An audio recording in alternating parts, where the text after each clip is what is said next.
Strong faith will get us through today, but we can't be strong on our own. We need strength from Jesus. We gain strength from Jesus when we spend time in Scripture each day, worship together each week, and live in fellowship with each other. Step up to the challenge, committed, together. We are Jesus strong.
Well, hey, Veronica, I'm so glad to have you on here and to just be able to chat. For those of you guys who don't know Veronica, she's been at Church 180, since the very beginning.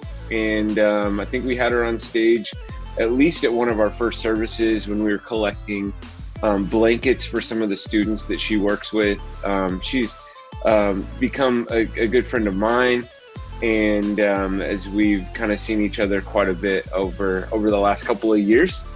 And I wanted to just kind of bring her on this call to just chat about something that's coming up real soon in Church 180, which is going to be our Thanksgiving Give. And it's going to be what we, how we kind of serve our community in the midst of what's coming to be the holiday season coming up. And so Veronica, I'm going to let her tell you about what she does, but she's got a really cool job with the San Isidro School District right here in our area. So Veronica, the first question I wanted to just kind of have you explain to anybody tuning in, and we're going to talk about this on Sunday as well, which I'll come back to that, is just to describe your job. Like, what is your title and what is it that you do? So thank you once again, Tony, for the invitation. I love being part of Church 180, and your family and everyone at Church 180 is so amazing. So thank you for the friendship and the smiles and the laughs. I really enjoy it. My job is a very interesting job. I am the Student and Family Services Manager at the San Isidro School District. And basically what my job is to help a lot of our homeless students and families, foster youth, and also military youth. So I work with different types of families and families that are in need or in need of different resources regarding their situation. So in the past couple of years, I've helped many families with registration. I've also helped with getting Chromebooks or getting hotspots, delivering meals, basically collecting some of the basic needs that our students are lacking. So that's where I've asked Church 180 to help with the collection of blankets or with toys or any other things that you guys have helped us with in the past. There's been so many events that we've had, especially just recently our backpack and school supply drive. It was a blast. That was fun, and thank you for all the donations, and our students really appreciate it, as our families as well. So yes, definitely we have many different projects, and that's only a portion of my job because I still need to do many reports. I have to run reports for the district and for the state, and give out presentations as well on what the law states for McKinney-Vento, which is homeless students. Awesome. Thanks for sharing that. So she's got a crazy job. I always just call her the liaison between the district and the students in need in our community. So that leads me to the second question I wanted to ask her in this, and just to describe just a typical family that you work with, a typical family in need. The term is McKinney-Vento, which is kind of a governmental term for sort of homeless, a varying range of homelessness, right? Yes, the definition. Yeah. The definition is different for the definition of McKinney-Vento for the state, which is families that are living in a trailer, families that are living in a hotel, many of our families that are in a doubled-up situation, such as a whole family renting a room and, husband and wife sleeping with the kids in the room, or couch surfing, going from family to family. We also consider families that are sleeping in the car or families that are in a shelter. So those are all families that fall under McKinney-Vento. We also take care of our students that fall under the Caregiver Act, which is students that their parents are either incarcerated, were deported, or they were just abandoned by their parents and left behind with either their siblings or their grandparents or aunt and uncle. So those are the type of students that we also assist as well. Awesome. Thanks for that. Hey, and the last question I want to ask you, and just in relation to what we're going to challenge you with. And so this season's incredible. It makes it just incredibly difficult to serve those in need, just with restrictions on who can do what and when and how and where, and gatherings and people. So we want to provide basically Thanksgiving dinner for some of these families in the most responsible way that we can. And so we're going to do a Thanksgiving food distribution at Church 180. We're going to be teaming up with Love Thy Neighbor, and we're going to be teaming up with the South San Diego Police Department and some of those other people to feed we don't know the exact number yet, but quite a few families at Thanksgiving dinner, where it's going to be a drive-through. We drop Thanksgiving dinner in their trunk, close the trunk, give it a little tap, and then they head off and stuff. So we're kind of getting that together. So there's going to be the way that we're going to be able to contribute is through the monetary donations, a Thanksgiving give. And so the third question that I wanted to ask Veronica is just, man, like, how would Thanksgiving be different or better for some of these families because of the generosity of some of those people tuning in right now? Well, definitely Thanksgiving, these baskets will definitely help our families, because this Thanksgiving, many of our families are going to be stuck at home. Many of our families are not going to be traveling to visit other family members. So we're so used to just having those large gatherings and everyone eating together. So we do have these families that will be stuck at home, and they will need that food basket more than ever, because they usually depend on getting an invite to another family's home, and this year that won't be able to happen.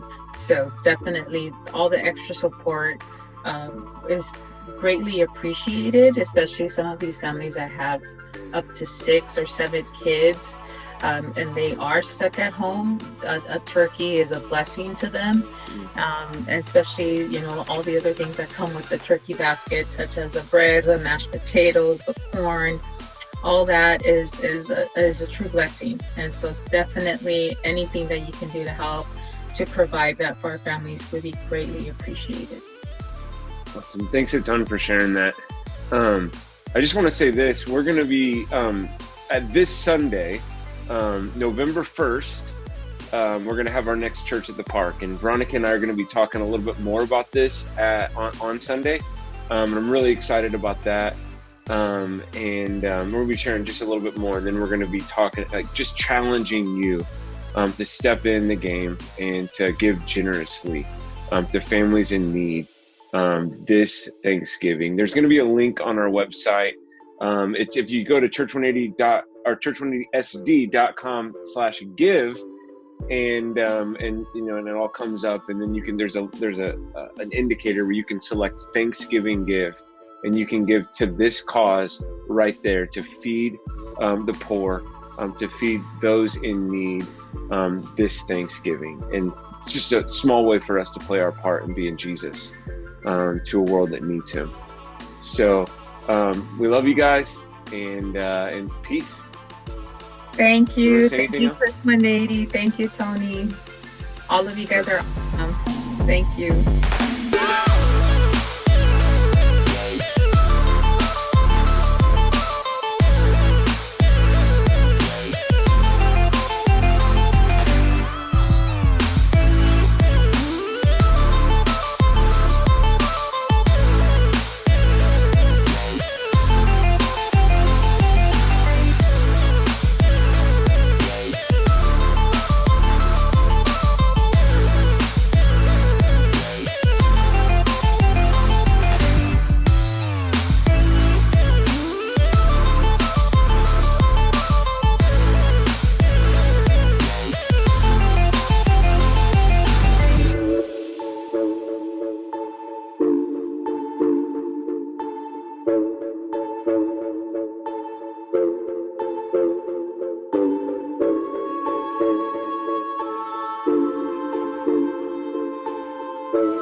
Strong faith will get us through today, but we can't be strong on our own. We need strength from Jesus. We gain strength from Jesus when we spend time in Scripture each day.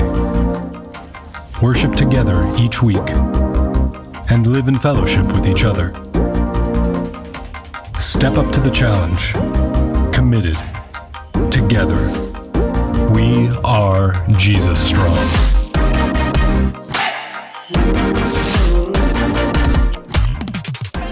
Well, hey there, I just want to say welcome from whenever, wherever, or however you are tuning in with us today. I am so glad you're here.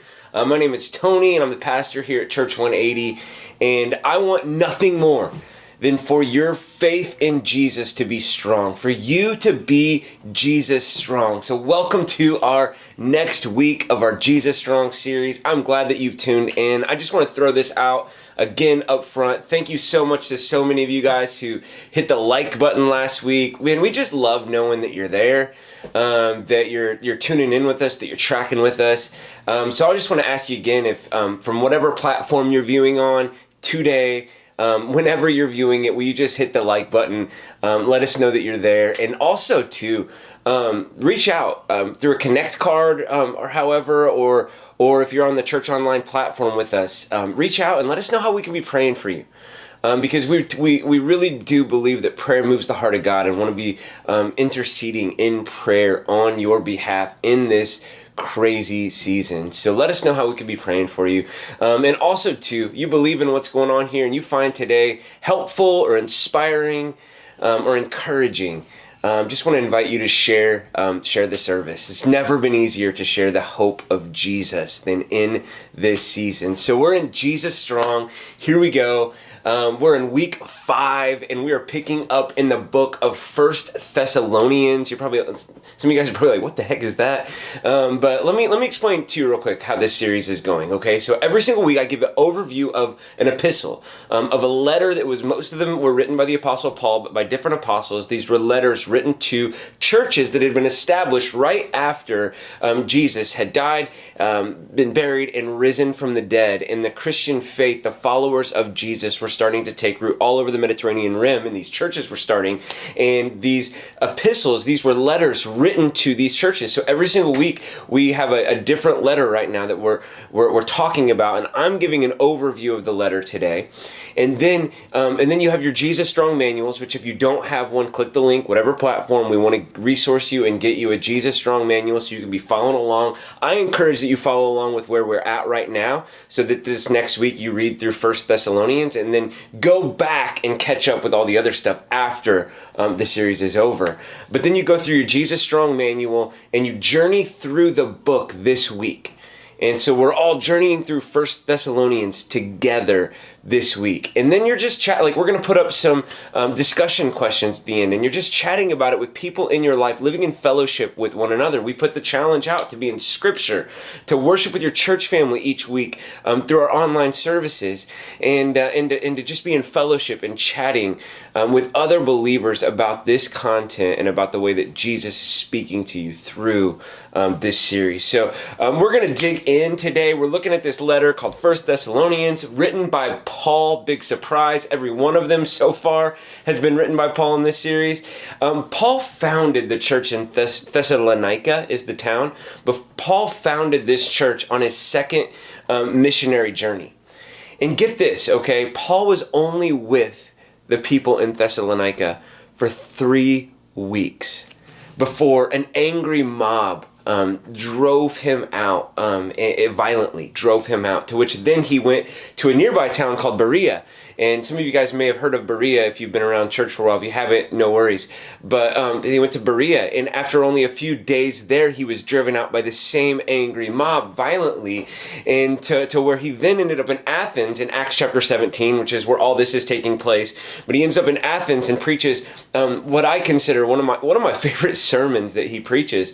Acts chapter 17, you should check this out. This is all a part of our context of our story today. But he preaches this beautiful message in Athens, Greece. I grew up next to a town. We called it Athens, not Athens, but in Athens, Greece. And he gets kind of mixed reviews on his presentation of the gospel. And then he ends up in a town called Corinth for an extended period of time. And what we know about the letter that we're looking at today is that Silas and Timothy came to Paul from Thessalonica in Corinth, and they reported to Paul how the church was doing in Thessalonica. And with Paul only being there for 3 weeks, I'm sure he was a little bit nervous to hear that they had lost track, that they'd got off kilter, that they didn't have a faith anymore, that they'd given in to all these other things. But Timothy and Silas were enthused to report to Paul that the church in Thessalonica was thriving.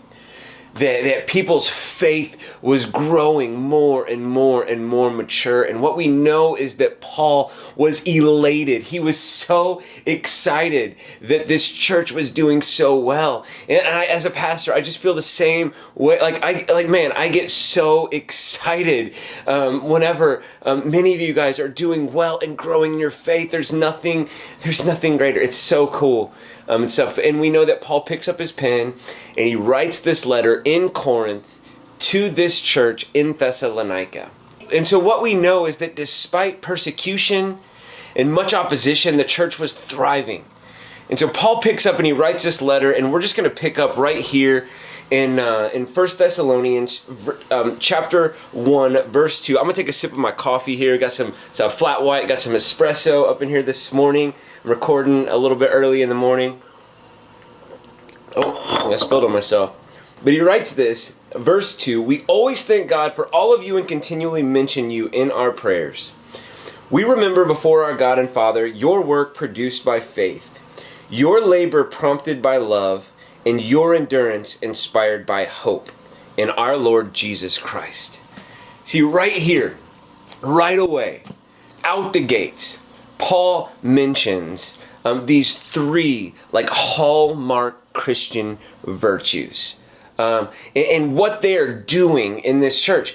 He mentions faith, hope, and love, which you may have heard before, these hallmark Christian virtues. And I want to just say this: if you got your app out and you're ready to take notes and follow along, or if you printed out the sheet that was emailed to you earlier this week, or you get on our website and you click the PDF notes on the home page for this morning, I want to give you the first note that we're taking is following the way of Jesus. Following the way of Jesus. This is coming out of this letter. Following the way of Jesus produces transformational virtues. Following the way of Jesus produces transformational virtues. See, in this passage right away, he talks about verse 3. He says, "We remember before our God and Father your work produced by faith." So right there, write down in your next note sheet, he's talking about this idea of faith, okay? Being certain of what we hope for, or sure of what we hope for, and certain of what we do not see. This idea of faith, trusting and believing in God, that it produces this thing called work in our lives. That faith, the virtue of faith, produces work. He goes on to say that your labor prompted by love. And he's saying that love, okay, the virtue of love, it produces labor. See, we'll labor for that which we love, right? Whether it be our work or whether it be people in our lives. I think about this pumpkin contest that I hope that you're voting for right now on our social media. In regards to the many families that signed up in the pumpkin contest. But I think about this pumpkin contest, and I'm not doing it because I love to decorate pumpkins. This is a labor of love because it gets my little girls excited. And I like them, or I love them, and I like to spend time with them. And we will labor for that with which we love. And he's saying, man, that virtue of love, it produces a life of labor. So faith produces work, love produces labor. I was reading some quotes this week, and there's this book, and I'm going to mention it again in a second, but actually it was a TED Talk by a lady named Angela Duckworth, who did a TED Talk called Grit, and the power of passion of perseverance. And she said this in her book and in the talk. She said, 3 bricklayers are asked, "What are you doing?" The first says, "I'm laying bricks." The second says, "I'm building a church." And the third says, "I'm building the house of God." The first bricklayer has a job, the second has a career, and the third has a calling. We will labor for that with which we love. Love produces labor. And then the last thing is this, in verse 3, it says, "And your endurance, inspired by hope in our Lord Jesus." See, hope produces endurance. Hope leads to endurance. See, Angela Duckworth also wrote in that. She said, enthusiasm, that's common. Endurance, well, that's rare. And for me, I think about, like, I don't know, I'm sorry to always go back to this one race, this one long, mega, ultra marathon race that I ran at one point, but I feel like so many life metaphors spill out of that. And I remember finally getting around this lake, and I'd run, I don't know, like 30 something miles at this point, and finally got around this lake to the first point where we could make contact with outsiders, people that weren't a part of the race. And I remember I got to see Kelsey, my wife, at this station, and she's like, "How you doing?" And I said, "Not good." And she's like, "Honey, you only have 6 miles to go. You only have 6 miles." And from her, it was like, "Oh yeah, 6 miles, it's all you have left." But for me, I was like, "No, 6 miles? I don't think I can do it." It just wasn't there. But then I remember we made it, a couple more miles, footstep in front of the other, and just kept going. And I could remember over the lake at the time, the sounds were like reverberating, like coming off of the water, and I could hear the elation of the people at the finish line. I'm talking like we're 3 miles away, but it's carrying over the water, and I could hear the sounds. And in that moment, the hope of the finish line, the hope of what I could tangibly see or hear in front of me, it produced an endurance in each and every single, when I thought I had nothing left, it produced an endurance. And what Paul's specifically talking about is the hope that we have in our salvation in Jesus because of the work with which he did produces an endurance in our life, produces a grit in our lives. It's something that we can look back and say, enthusiasm, yeah, that's common, but endurance, it's rare. And because of the hope that I have in Jesus, because I've turned toward hope in him, I can have hope that endures. And don't you need to hear that in election season, right? Where we are tempted to put all of our hope based on the here and the now and the nation and the time and the week and November 3rd and the outcome of the election. But honestly, man, when we raise our eyes and we hear the sound of heaven reverberating off of the water, it helps us to have a hope that endures through this life. So I want to say it this way, and to kind of close out part 1 in your notes. Faith transforms what we do. Okay? Literally, faith, when we believe in the risen Jesus, it transforms what we do with our life, the work that we do with our lives. Love transforms how we do it. Okay? Faith transforms what we do. Love transforms how we do it. It's whether it's a job or a calling, right? Love transforms the labor. It transforms how we do what we do. And hope transforms the grit with which we go about it. Hope transforms the grit with which we go about it. It's the difference in thinking, oh my goodness, I have 6 miles left, or oh my goodness, I can hear the sound of heaven, and I can hear the voice of Jesus in my life through faith and everything. Man, more to come in part 2.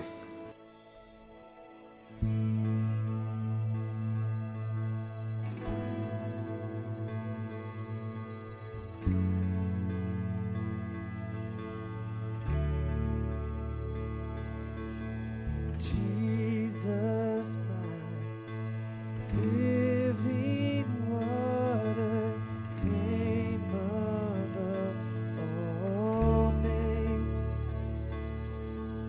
Lamb of God,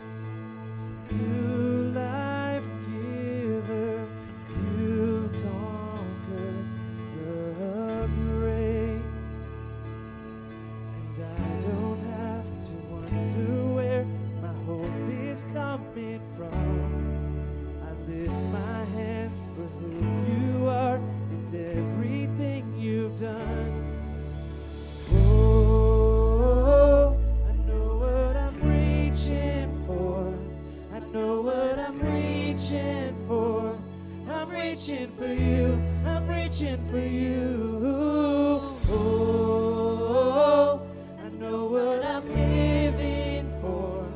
I know what I'm living for.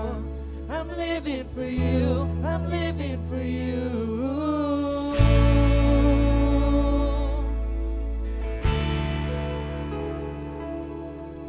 Healer of broken people, never far away.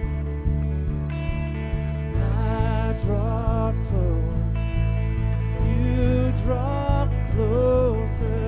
Meet me in this place.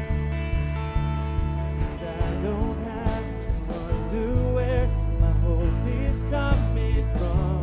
I lift my hands for who you are and everything you've done.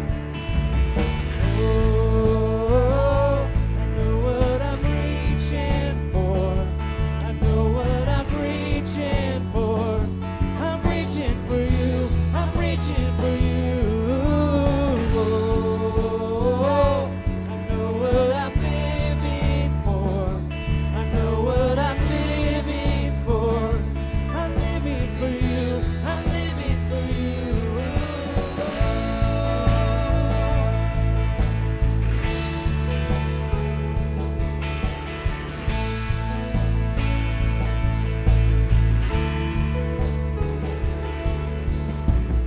There's freedom wherever you are, and I can see it.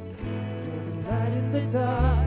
You are, you are, you are. Oh, there is power when I say your name, and I can feel it.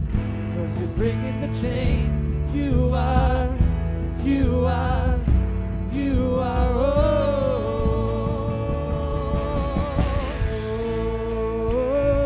I know what I'm reaching for.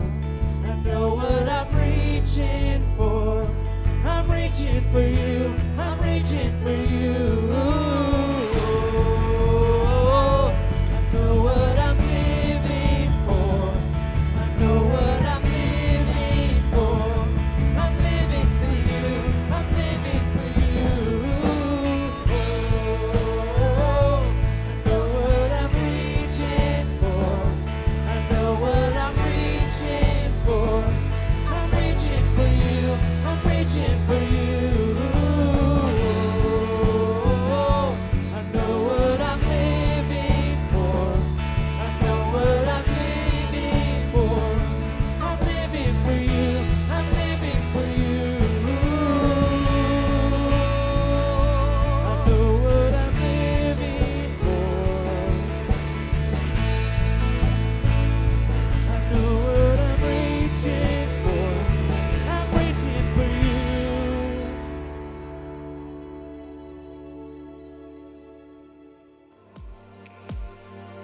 Hello, Church 180. Right now, I just want to encourage you to like this service on whatever platform you're tuning into today to let us know you're there. Doesn't matter if it's in real time or later. Be sure to vote on either our Church 180 Facebook page or our Instagram or both for your favorite pumpkins in each category of our pumpkin decorating contest. Voting ends today at 4:30, which brings us to the next announcement. Tonight is Church at the Park. We'll have a dessert truck serving cupcakes and dessert bars starting at 3:30 p.m. and service will be at 4:30. We really hope to connect with you there, but please RSVP using the link attached to this platform so that we can comply with park permitting. Also, if you're a believer in what's going on here at Church 180, we'd love to have you share this service today on Facebook or even invite someone you know to join us on our Church 180 online platform. We only exist because of your generosity, and many of you tuning into this morning and everything we're able to do to turn people towards hope in Jesus is because of your generosity. You can give online or set up a recurring financial gift at church180sd.com/give or through the app, or you can mail a check to our P.O. box that's on our website. Thank you. Coming back at you with part 2 here of 1 Thessalonians, Jesus Strong. Here we go. If you're just tuning in, welcome.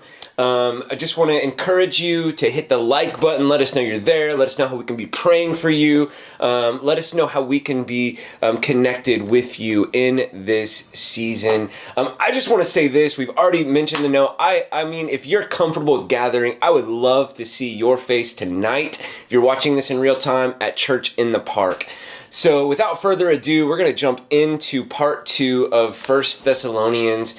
So we know this. We know that despite the persecution, despite Paul's absence, despite everything that's going on, this church in Thessalonica is thriving.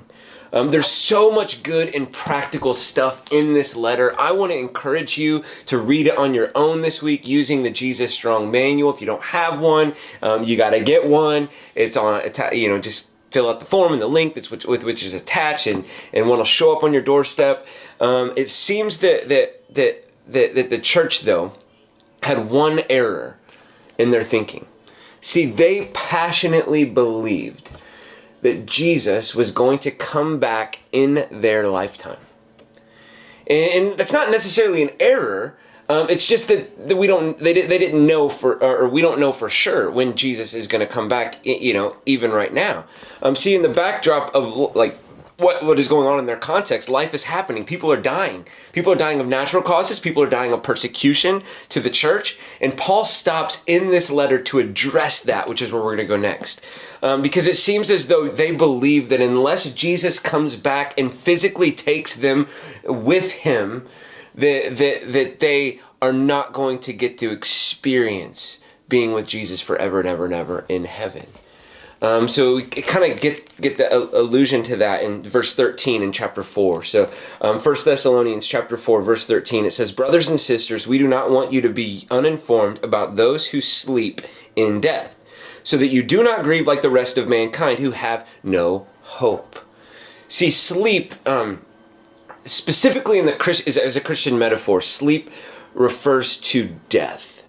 See, in pagan cultures, like what they were before Jesus, once you died, that was just it. That was what they believed. There's nothing after that. So Paul's addressing the fact that with nothing, no afterlife, nothing after you die, that as people are dying of natural causes, people are dying of persecution, there's really no hope.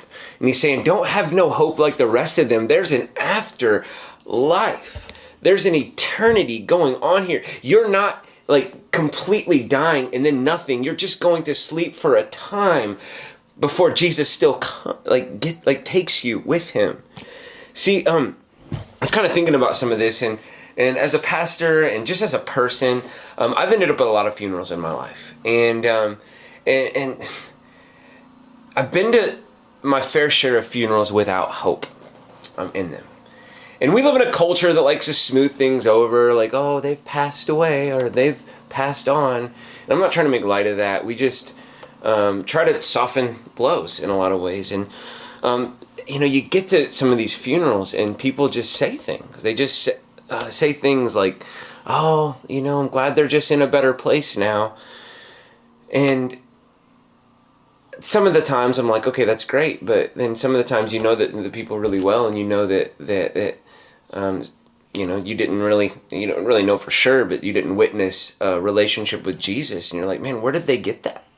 Like, why did they say that? What if Jesus is right and they're not in a better place as a result of not ever submitting to his lordship and following him and being in relationship with him? And so I think in our culture, we offer a lot of empty hope in the life to come. And if any of this is just tripping you out, fill out a Connect card, and I'd love to chat with you. But I know many of us too, and myself included, we've been to funerals where there is hope. There is hope because there is total submission and a belief and a faith in a resurrected Savior who said, I am the way, the truth, and the life, and no one comes to the Father except for through me. Jesus is the only way. It's controversial to say. It's not, whatever, but Paul's just saying in this passage, he's saying, man, don't grieve like the rest of mankind who have no hope. If you have Jesus, you have hope. You have hope for all of this life and for the afterlife and eternity. You have hope.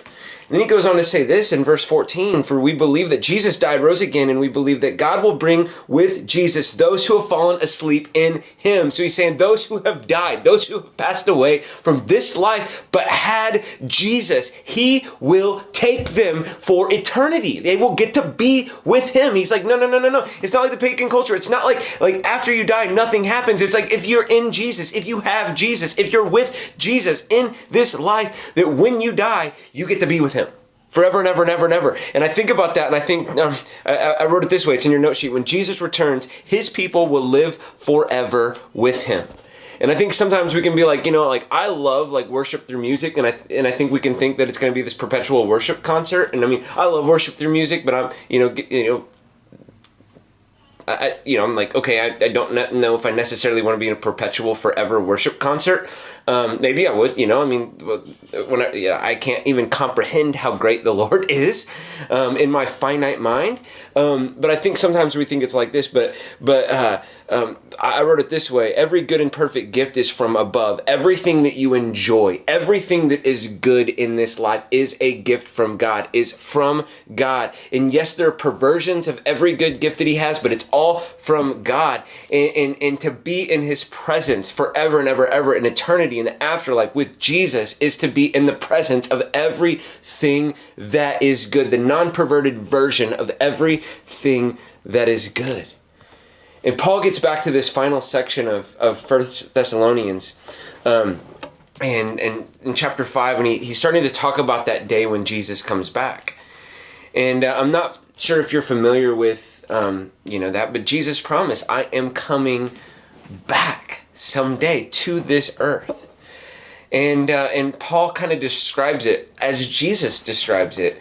Whenever he teaches, he describes it as that day will come like a thief in the night. No one will expect it. No one will know when to predict it. No one will know. You always get around enough, wacky Christian circles, and people are like, well, I think that, you see this world event that leads to this world event that, it's probably going to happen soon. And it's just like, no, Jesus said it's going to be a thief in the night. Paul said it's going to be a thief in the night. You don't know. Stop acting like it. Sorry. I'm not talking to any of us. I've never heard anybody, part of Church 180, give all that. But 1 Thessalonians chapter 5, verse 4 says this, but you, brothers and sisters, are not in darkness, so that this day should surprise you like a thief. You are children of the light and children of the day. We do not belong to the night or to the darkness, so then let us not be like others who are asleep, but let us be awake and sober, for those who sleep, sleep at night, and those who get drunk at night. He's contrasting light and darkness. He's not actually talking about alcohol or anything. I mean, maybe a little bit. I'm not sure completely, but he's talking about, man, be in your right mind. Be sober-minded. Understand that this could happen at any minute of any day of any year. So be prepared. He's saying be ready. Be ready for Jesus' return. It may be in our lifetime. It may not be in our lifetime, but be ready is what he's saying. And he says this, we're children of the day. And then I love this. We're getting into verse 8. He comes back full circle with the book. In verse 8 of chapter 5, he says this, but since we belong to the day, let us be sober. Here it is, coming back to the virtues. Putting on faith and love as a breastplate, and the hope of salvation as a helmet. See, we're back to faith, hope, and love. And earlier we said following the way of Jesus produces transformational virtues. And now this passage is coming full circle to let us know this. Transformational virtues protect following the way of Jesus. Let me say that again. Transformational virtues, they protect following the way of Jesus. He's saying, and he said all along, make no mistake, okay? Understand that as children of the day, that we're in a world where the night prevails. And make no mistake, we're in a war, and we're not in a war against flesh and blood and other people per se, but we're in a spiritual war in which we have an enemy that is going after one thing in our lives. One thing, okay? And it's this. It's to end your time on earth separated from Jesus. That is what the enemy wants more than anything, to end your time on this earth separated from Jesus. We talked about sin, the wrongs, the wages of sin is death. That Satan is trying to get you so caught up in wrongdoing that it spirals out of control to death. Now, many of us think of our sin as that extreme, and that's fine. But make no mistake, what the enemy is trying to do is to end your time on this planet separated from Jesus. I wanted to say it this way. Sometimes it's not just a season of busyness, okay? Sometimes it's the enemy separating you from the very source of life and vibrancy that you need in Jesus. Sometimes it's not just retail therapy or shopping or getting a new thing or shiny, whistle. It's the enemy luring you into replacing Jesus with the God of consumerism and the God of money. Sometimes it's not just a quick escape. It's the enemy digging his fangs into your true source of joy in Jesus, replacing it with a quick moment of pleasure or satisfaction that really just leaves you empty in the long run. Sometimes it's not a real opportunity for your kids, y'all, but it's a distraction to keep your family from prioritizing what matters most. I need to hear that. Sometimes it's not an opportunity for your kid. It's a distraction from Jesus and prioritizing what matters most in your life. Sometimes, there's not ever a time, but a lot of the time, I have to say this, once again, it's election week. The answer isn't found in red or blue or elephants or donkeys or anything like that, but it's in following the way of Jesus as a Jesus follower. As we talked about in Philippians, it's literally that Jesus came to this earth a stamped image of God as God himself, and he made himself nothing. He laid down his rights and took the very nature of a servant so that he could be obedient to death on a cross for our behalf. And we're called to go and be like him. Not to take up arms, not to get in, wars with flesh and blood, but to be like him.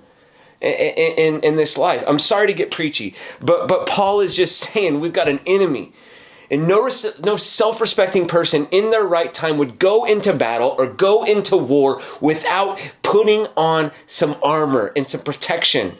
And we said transformational virtues, they protect following the way of Jesus, and he mentions the virtues of faith and love. Faith and love are like a breastplate that protects the vital organs, according to Paul. I would say it this way: faith and love protect the fundamentals of the way of Jesus. Faith and love protect the fundamentals of the way of Jesus. It protects the basics. Like to have faith is like we're saved by grace through faith. Faith is essentially what saves us, but faith is essentially what begins the transformational process in our life, which also leads to the other virtue of love. And love, literally, you cannot get around the way of Jesus, the following of Jesus, without love being a virtue in your life. Going back to Paul, 1 Corinthians 13, you hear it in weddings all the time, but without love, I'm just a gonging cymbal thing. I'm going to mix it up. I'm going right up. Clanging cymbal. Let's just go with that. You look it up, 1 Corinthians chapter 13. Love is huge. It's part of the basics. It's part of the fundamentals. And then he says hope is like a helmet that protects the head. See, I said hope of salvation, it protects giving up. Hope of salvation gives that grit. Hope of salvation is the voice of the speakers across the water where you can hear the finish line, the finish line that you are saved. It gives grit when following Jesus gets tough. You could say it this way: without God actually doing the work in your life of producing transformational values, there really is no following the way of Jesus. Without these transformational values, they protect the way of Jesus in your life. And then it says this, verse 10, he died for us so that whether we're awake or asleep, we may live together with him. So I just want to stop right here, and I want to take communion together. And that's where we just, I'm going to invite you to get a drink, and I'm going to invite you to get some food, and we remember the body of Jesus that was broken, the blood of Jesus that was spilled out for everything that we've talked about, so that we get a faith, so we get a hope, so we get a love. Jesus, thank you. Let us celebrate this right now in this time of communion. And I've tried so hard to see it. You took me so long to believe it, that you choose someone like me to carry your victory. Perfection could never earn it. You give what we don't deserve, and you take the broken things and raise them to glory. You are my champion. Giants fall when you stand undefeated. Every battle you've won. I am who you say I am. You crown me with confidence. I am seated in the heavenly place, undefeated, with the one who has conquered it all.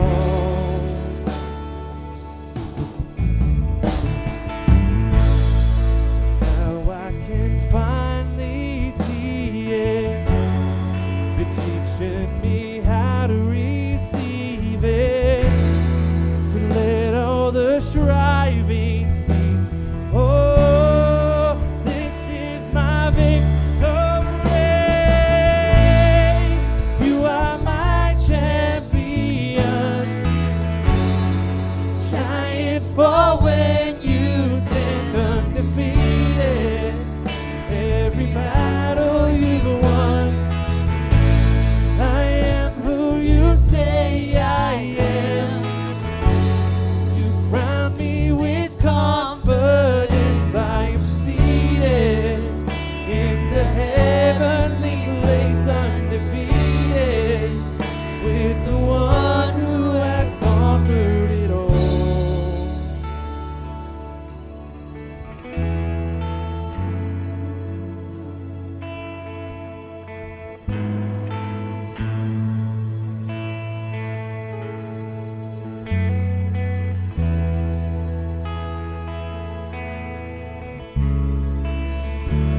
And when I lift my voice and shout, every wall comes crashing down. I have the authority Jesus has given me. When I open up my mouth, miracles start breaking out. I have the authority Jesus has given me. When I lift my voice and shout, every wall comes crashing down. I have the authority Jesus has given me. When I open up my mouth, miracles start breaking out. I have the authority Jesus has given me. You are my champion. Giants fall when you stand undefeated. Every battle you've won. I am who you say I am. You crown me with confidence. I am seated in the heavenly place, undefeated. By the power of your name, I am seated in the heavenly place, undefeated, with the one who has conquered it all.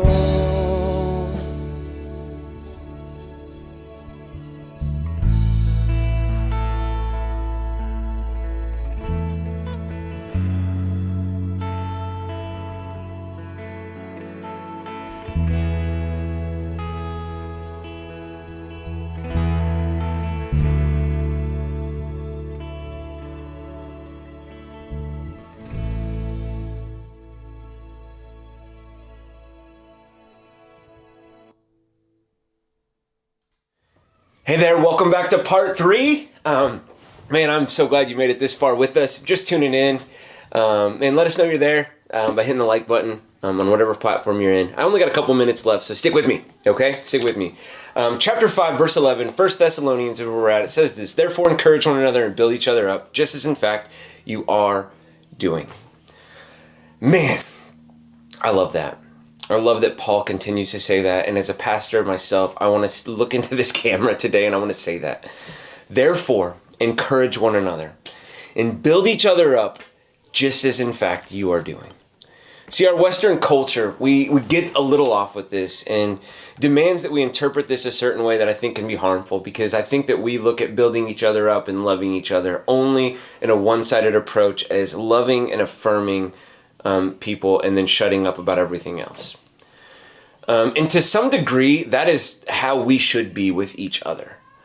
But what this passage is speaking into in a deeper issue is Paul is talking about this church. It's not just a spectator sport where people are kind of like, yeah, we just listen to the pastor, or we're just like whatever. But it's a church. The way that God designed the church to be is that people's lives get intertwined with one another, and people are in each other's lives.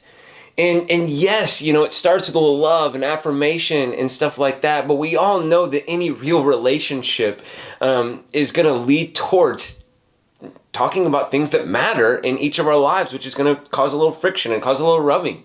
And in that time, he's saying, man, therefore build each other up. Edify each other, encourage each other. And it's not always going to be love and affirmation. And let me just speak into you, and just say that, man, it's so hard in our day and age, because we're so quick to, if we hear anything we don't like, or we, whatever, it's just like, gone. like you're out of my life, and everything. And some people are just rude and unnecessarily rude. But I think this is a robust statement that Paul's making, to build each other up, to love, to affirm, to rebuke, to speak into each other's lives from the standpoint of being intertwined and a part of each other's lives. I want to close by just saying this. A lot of you guys, I didn't even ask permission for this. I should have. But man, there's a lady in our church named Rita. And a lot of you guys probably know Rita. Since this pandemic's hit, Rita has handwritten countless amounts of cards to people within Church 180. And just some of the sweetest letters, affirming, encouraging, loving letters imaginable. All for the sake of doing exactly what this verse is talking about. And man, we're thankful for Rita in that. We love her. But I just want to say this to you, if you're tuning in this morning. Your way of building this church up may not be writing cards to people within the church. But all of us, myself included, need to find our version of Rita in this. Because that is what makes Jesus' church so different. That is what makes Jesus' church thrive. That is what makes each and every single one of us full of faith, hope, and love when we encourage and we build each other up. So I don't know, I'm counting on God to speak that into you however He wants to today. Thanks for tuning in. Man, once again, I hope if you're watching this in real time, I hope that I get to see you eyeball to eyeball, face to face tonight at church in the park.